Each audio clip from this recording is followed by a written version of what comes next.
You've probably seen kids not listen to their parents. What's interesting is that this is one of the cleanest ways to understand the cognitive mechanics of communication breakdown in real time. The same pattern is seen in everyday conversations. Once you see it there, you see it everywhere.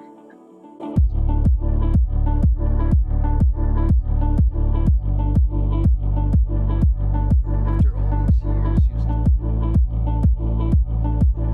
if we proceed with the merger, We've accounted for that.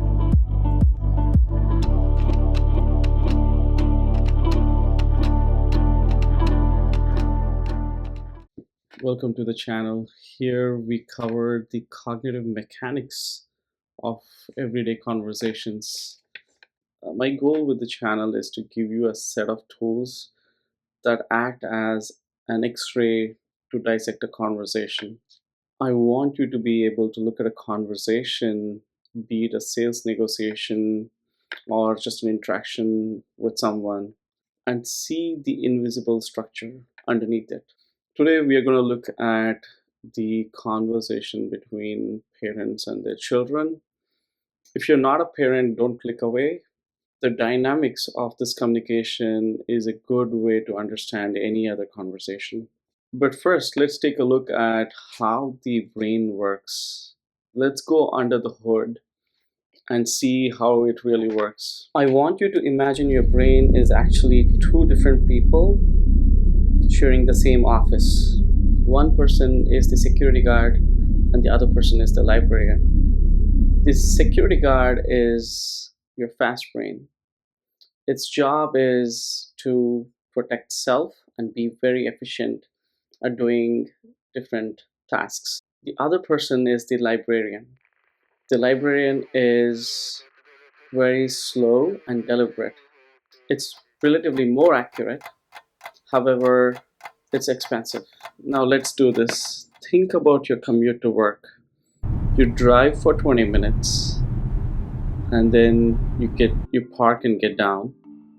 Now, will you be able to remember that left turn you made some time ago? Probably not. That's your fast brain. Fast and efficient. Now let's think of another scenario. Imagine I'm in your passenger seat and I ask, how does this car's engine make it move? well, that's an interesting question. Let me think about how to best explain it. Guess just what happened? The librarian woke up. The librarian is the one who can plan, reflect, analyze, and then take action. Now, there's an interesting connection between the fast brain and the slow brain. The more hyper the fast brain gets, the more difficult it is for the slow brain to process things. It's almost like its capacity is shrinking. So it becomes essential for tasks that need planned execution, you keep your fast brain in check. There is another important concept that I want to introduce you to. It's the concept of power. So in any conversation, one party generally holds more power than the other. Let's say it's a sales meeting. Generally, the customer has more power versus, let's take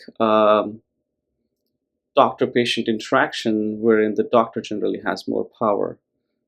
People who are sitting on the side of the conversation, which is on low power, generally have more at stake.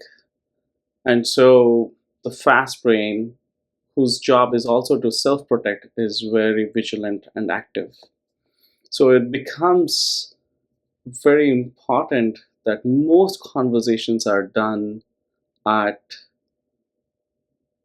equal power as much as possible, unless some specific short-lived outcomes are needed. Now that we understand the fast brain, slow brain concept, and we also understand the impact of power on this dynamic, I want to cover the concept of mirroring briefly. If the fast brain, which is agitated for some reason, it has the ability to convey it very easily in our tone, facial expression. It's so fast that the person doesn't realize that this can actually happen.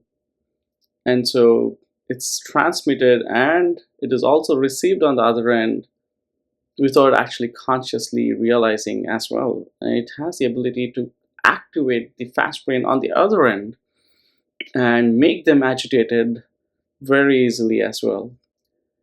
Now that we know these three concepts, let's dive into the main topic, which is the parent child interaction.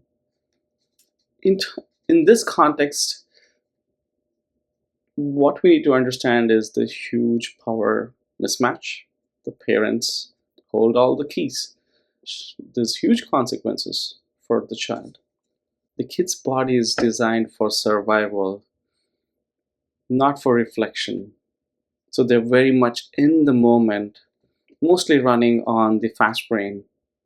The slow brain is not matured enough or developed enough. I often hear parents saying, "We just spoke about this with my child today morning, and he understood, but I don't understand why he's not understanding the same thing now." Well, guess what? You spoke to the librarian in the morning, but in the heat of the moment right now, the security guard has locked out the librarian. This is not disobedience, this is biology. And hey, don't judge the kids. We do this all the time, and there are many scenarios that we can dissect. There's another aspect that is at play. So, when a child gets distressed, the fast brain is active and very active, locked out their librarian. It's easy because of mirroring that the parents' fast brain can get activated.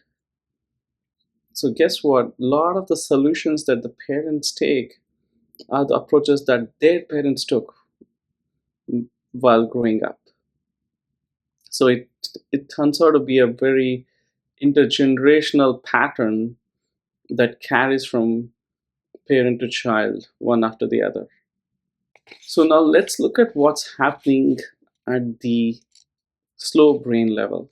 Like I already said, the slow brain gets influenced by the fast brain a lot, so its capacity expands and shrinks based on how much of the fast brain is active and what state the fast brain is.